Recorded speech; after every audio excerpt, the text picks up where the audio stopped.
Students, today we are going to learn about the structure of the hydrocarbon industry.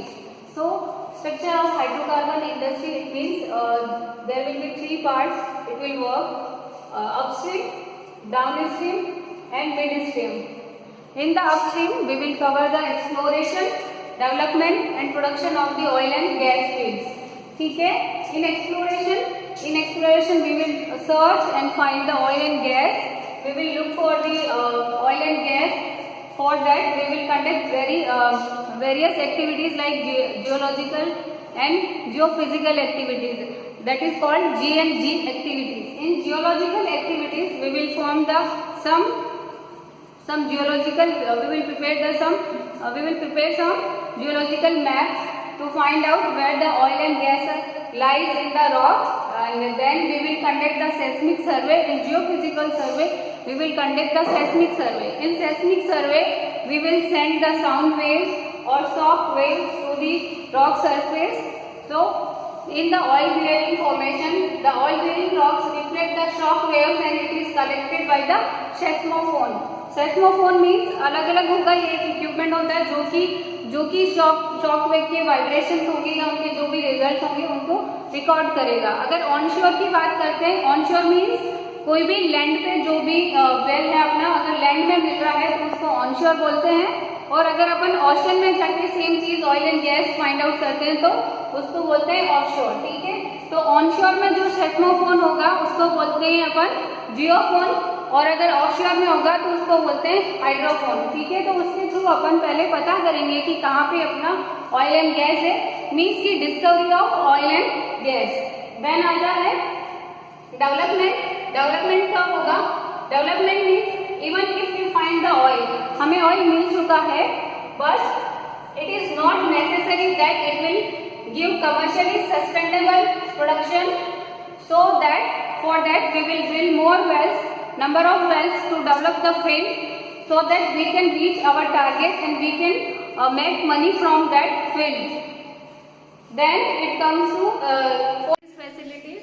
There will be a group gathering station. Group gathering station means oil, जितने भी एक particular field में oil या gas Wales है उनसे जितना भी production अपन को मिल रहा है उसको अपन एक जगह कलेक्ट करेंगे, एक कॉमन प्लेटफॉर्म पे या कॉमन जगह पे, उसको बोलेंगे ग्रुप गैदरिंग स्टेशन. यहाँ से ऑयल एंड गैस जितना भी होगा वो प्रोसेस होके या नॉर्मली वो सेपरेट होके ऑयल जितना भी होगा वो जाएगा सेंट्रल टैंक फॉर्म में, एंड देन गैस जितना भी होगा वो जाएगा गैस कंप्रेसिंग स्टेशन में. गैस कंप्रेशन, अगर गैस में कोई भी इम्प्योरिटीज नहीं है या अगर वहाँ पे H2S गैस प्रेजेंट नहीं है उसमें या कोई भी इम्प्योरिटीज नहीं है, देन उसको सीधा डिहाइड्रेट करेंगे. डिहाइड्रेशन मतलब removal of the water content को रिमूव करेंगे. मीन्स जितना रिफाइनरी ने स्टैंडर्ड कर रखा है कि इतने स्टैंडर्ड है कि इतना वाटर कंटेंट चल सकता है, तो उतने वाटर कंटेंट को रिमूव करेंगे. देन उसको कंप्रेस करेंगे गैस को, देन गैस को जहाँ पे कस्टमर को सप्लाई करना है वहाँ पे सप्लाई कर देंगे. ठीक है, देन ऑयल के लिए क्या होगा कि ऑयल के लिए अगर वहाँ पे उसमें सल्फर कंटेंट है तो उसको रिमूव करेंगे, देन उसको आगे प्रोसेस करके रिफाइनरी के लिए सेंड कर देंगे थ्रू द पाइपलाइंस और थ्रू द टैंकर या एनी अदर इक्विपमेंट. ठीक है, देन उसके बाद होता है गेट. जो गैस में से अगर H2S रिमूव करते हैं उसको बोलते हैं स्वीटनिंग प्रोसेस. ठीक है, वो गैसेस जिनमें H2S गैस प्रेजेंट होती है उसको बोलते हैं सॉर गैस, एंड जिसमें H2S प्रेजेंट नहीं होती है उसको बोलते हैं स्वीट गैस. ठीक है, देन उसके बाद अपन देखते हैं नेक्स्ट है प्रोडक्शन. अभी तक अपन ने देखा था exploration and development phase, then आता है प्रोडक्शन फेज. प्रोडक्शन फेज में क्या होगा कि एक बिल्डअप फेज आएगा, देन एक टाइम होगा जब पीक पे होगा अपना प्रोडक्शन, देन होगा डिक्लाइन फेज. इट मीन्स क्या हुआ है कि जो प्रोडक्शन है वो 3 पार्ट्स में होगा या 3 उसके अलग अलग फेजेस होते हैं. तो फर्स्ट होगा बिल्डअप फेज. बिल्डअप फेज मतलब उस टाइम अपन को प्रोडक्शन अपना जस्ट स्टार्ट हुआ है, बिल्ड होना स्टार्ट हुआ है, इतना प्रोडक्शन अपन को नहीं मिल रहा है, मतलब वो इनिशियल स्टेज में है.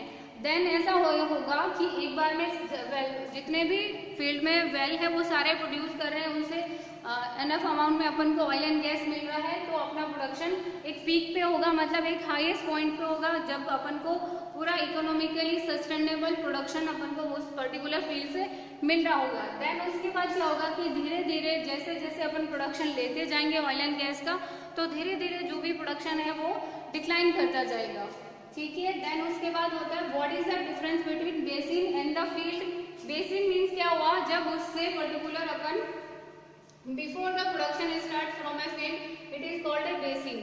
बेसिन मतलब सेडिमेंट्री बेसिन, बेसिकली बेसिन में क्या डिफरेंस है कि जब कोई भी फील्ड है उससे अगर अपन प्रोडक्शन स्टार्ट नहीं करते हैं, जब तक उसमें जीएनजी एक्टिविटी चल रही है तब उसको बोलते हैं अपन बेसिन। देन उसके बाद जैसे ही उससे प्रोडक्शन स्टार्ट होता है तो उसको बोलते हैं अपन प्रोड्यूसिंग फील्ड, ठीक है। देन पर्टिकुलर जो होता है कि एक्सप्लोरेशन के लिए कितने टाइम लगता है, वो 0 to 4 ईयर्स। तो एक्सप्लोरेशन फेज होता है किसी भी ऑयल एंड गैस फील्ड का, उसमें 0 to 4 ईयर्स। देन उसके बाद होता है अपना डेवलपमेंट फेज, जिसमें अपन नंबर ऑफ वेल ड्रिल करके अपने जो भी फील्ड है उसको पूरे को डेवलप करते हैं ताकि वो इकोनॉमिकली सस्टेनेबल अपन को कमर्शियल प्रोडक्शन दे। देन वो होता है 4 to 9 ईयर्स, तो उसका जो टाइम ड्यूरेशन लगने वाला है उसमें वो 4 to 9 ईयर्स लगेगा। देन उसके बाद होता है प्रोडक्शन, गुड प्रोडक्शन, मतलब उस वेल से या उस पर्टिकुलर फील्ड से अपन को कमर्शियली वायबल प्रोडक्शन मिल रहा है। देन उसको बोलते हैं, उसका टाइमिंग होगा 9 to 14 ईयर्स। देन धीरे धीरे डिक्लाइन फेज आएगा कि अपना जो भी प्रोडक्शन है ऑयल एंड गैस का वो धीरे धीरे डिक्लाइन करेगा टाइम के साथ, जैसे जैसे अपन उस पर्टिकुलर फील्ड या पर्टिकुलर फील्ड में से जितने भी वेल्स हैं उनसे ऑयल एंड गैस को प्रोड्यूस करते जाएंगे, ठीक है। तो वो होता है 14 to 29 ईयर्स। तो अपन बोल सकते हैं कि किसी भी फील्ड को डेवलप होने का या उसका जो पूरा लाइफ साइकिल होता है वो होता है 0 to 29 ईयर्स, मतलब ऑलमोस्ट 30 ईयर्स किसी भी फील्ड को या कोई भी वेल अपना है वो ऑलमोस्ट 30 ईयर्स तक प्रोड्यूस करेगा, कोई भी एक ऑयल वेल की अगर बात करें तो। देन होता है रिकवरी। रिकवरी क्या होता है कि मतलब जितना अमाउंट ऑफ ऑयल अपने पास है कितना है और उसमें से अपन कितना बाहर निकाल पा रहे हैं या कितना रिकवर कर पा रहे हैं उसको बोलते हैं रिकवरी परसेंट। तो इंडिया की जो रिकवरी परसेंट है रिसेंटली वो है 40%। इट मीन्स कि अपना जितना भी रिजर्व, मतलब रिजर्व मीन्स जितना amount of oil and gas अपने पास है उसका ओनली, अगर फॉर एग्जांपल मैं बोलूँ कि 100% अपने पास है तो उसका ओनली 40% अपन रिकवर कर पा रहे हैं, वो है अपना रिकवरी फैक्टर। देन बात करते हैं एनहांस ऑयल रिकवरी। ये था प्रोडक्शन फेज।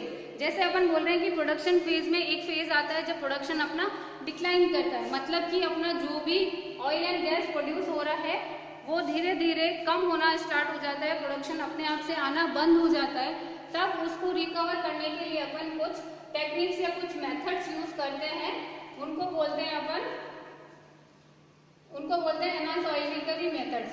इट मीन्स क्या है, modern methods to suck up more oil when target is not reach in the decline phase. मतलब डिक्लाइन फेज में जितना अपना प्रोडक्शन का टारगेट है कि इतना ऑयल एंड गैस प्रोड्यूस होना चाहिए उतना नहीं हो पाता है, देन अपन मॉडर्न कुछ मेथड्स लगाते हैं, उनको बोलते हैं एनहांस ऑयल रिकवरी मेथड्स, ठीक है।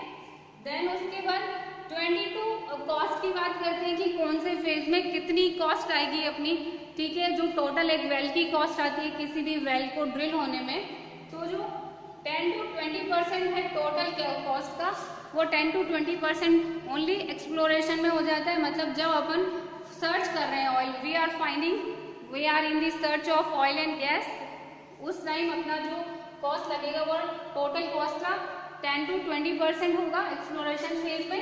देन होगा डेवलपमेंट फेज, मतलब 40 to 60% कॉस्ट होगा टोटल कॉस्ट का, वो लगेगा अपना डेवलपमेंट फेज में। देन ड्रिलिंग में लगेगा 30 to 50%, ठीक है। It means drilling is the quite important part of any field development या ऑयल एंड गैस का, ठीक है। देन ये सब पार्ट था अपना पेट्रोलियम इंजीनियर्स का, यानी कि बेसिकली जो हाइड्रोकार्बन इंडस्ट्री है उसमें जो पेट्रोलियम इंजीनियर्स का वर्क है वो है अपस्ट्रीम पार्ट। अपस्ट्रीम मतलब basically exploration and production part. E&P sector जो होता है बेसिकली उससे डील करेंगे पेट्रोलियम इंजीनियर्स। देन होता है मिड स्ट्रीम या middle stream. Mid stream means क्या होता है कि जो भी अपना ट्रांसपोर्टेशन एंड मार्केटिंग, मतलब जितना भी अपना ऑयल एंड गैस प्रोड्यूस हुआ है उसको अपन कैसे ट्रांसपोर्ट कर पा रहे हैं, उसका मार्केटिंग एंड ट्रांसपोर्टेशन जो भी है वो पार्ट होता है, वो कवर होता है अपना मिड स्ट्रीम में, उसमें अपन क्या करते हैं, ट्रांसपोर्टेशन, ऑयल एंड गैस का ट्रांसपोर्टेशन अपन वाया पाइपलाइंस कर सकते हैं, या फिर उनका शिपमेंट करके, या फिर रोड्स के थ्रू, रोड पे कैसे, टैंकर्स के थ्रू, ठीक है। तो ये जो ट्रांसपोर्टेशन का जितना भी पार्ट है वो डील करता है मिड स्ट्रीम के साथ, ठीक है। देन होता है down stream. Down stream means अभी oil and gas through the pipelines के थ्रू या फिर टैंकर्स के थ्रू रिफाइनरी तक रीच किया है। जो डाउन स्ट्रीम है वो मेनली रिफाइनरी से रिलेटेड है कि अपना ऑयल एंड गैस रिफाइनरी तक पहुंचा है। अब वहां पे क्या होगा कि जो भी ऑयल एंड गैस था उसको अलग अलग रिफाइन करेगा मतलब जो भी पेट्रोल क्रूड ऑयल है उसको अलग अलग फ्रैक्शंस में अपन उसको डिवाइड करेंगे, या उसको अलग अलग फ्रैक्शंस में अपन डिस्टिलेट करेंगे, तो उसमें अपन को पेट्रोल मिलेगा, डीजल मिलेगा, गैसोलीन मिलेगा, तो वहाँ पे नेफ्ता मिलेगा। तो वहाँ पे रिफाइनरी में जो भी क्रूड ऑयल प्रोसेस होगा उसके जो सब प्रोडक्ट अपन को वहाँ पे मिलेंगे वो मिलेंगे रिफाइनरी में। और ये पार्ट बेसिकली डील करता है डाउन स्ट्रीम के साथ, ठीक है। तो अगर अपन पेट्रोल की बात करेंगे तो पेट्रोल मीन्स क्या होता है, लो मॉलिक्यूलर वेट, मतलब C5 कार्बन चेन में 5 to 8 कार्बन 8 तक का जो चेन होता है शॉर्ट चेन होता है। और ये क्या होता है, इजीली बर्न होता है, मतलब वॉलेटाइल कंपोनेंट होता है, ठीक है। देन होता है डीजल। डीजल थोड़ा हाई मॉलिक्यूलर वेट का होता है, ठीक है। इसका कार्बन चेन होता है वो C15 से C18 तक होता है, मतलब ये लॉन्ग चेन होगा कंपेयर टू पेट्रोल। देन ये भी इजीली बर्न होता है but less easily burn than the petrol. Then उसके बाद इसके बाद जो मेथेन गैस यहाँ पे प्रोड्यूस होगी वो क्या करेगी, पावर जनरेशन के लिए, ठीक है। या फिर उसके अलावा अमोनिया के फर्टिलाइजर, मतलब कुछ भी फर्टिलाइजर प्लांट्स है वहाँ पे भी अमोनिया ये मेथेन गैस यूज होती है, ठीक है। देन होता है एलपीजी। एलपीजी क्या होता है, लिक्विड पेट्रोलियम गैस, और उसमें कंपोजिशन बेसिकली क्या होता है कि प्रोपेन होता है या ब्यूटेन होता है। ब्यूटेन में आइसोब्यूटेन हो सकता है या फिर एन ब्यूटेन हो सकता है। प्रोपेन होता है वो 40% होता है और ब्यूटेन होता है वो 60% होता है बाय वॉल्यूम और बाय मोल फ्रैक्शन। देन बात करते हैं अपन प्रोसेसेस इन रिफाइनरी। जो रिफाइनरी है उसमें बेसिकली कौन कौन सी प्रोसेसेस होती है जिससे अपन ये पेट्रोल है, डीजल है, या इसके जो भी सब प्रोडक्ट, मतलब जो भी पेट्रोकेमिकल प्रोडक्ट्स हैं वो अपन बनाते हैं, उसमें क्या क्या प्रोसेसिंग होती है।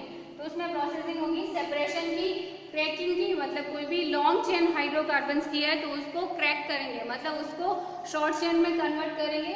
देन है आइसोमराइजेशन, देन होता है रीफॉर्मिंग, देन होता है then comes to consumption. Consumption mean जैसे ही अपना प्रोडक्ट रेडी होगा, मतलब पेट्रोल, डीजल या फिर अपना मेथेन गैस है या फिर एलपीजी है, तो इन सबको जैसे ही ये अपना प्रोडक्ट रेडी टू यूज होगा देन उसको आगे कंज्यूमर्स तक अपन ट्रांसफर कर देंगे।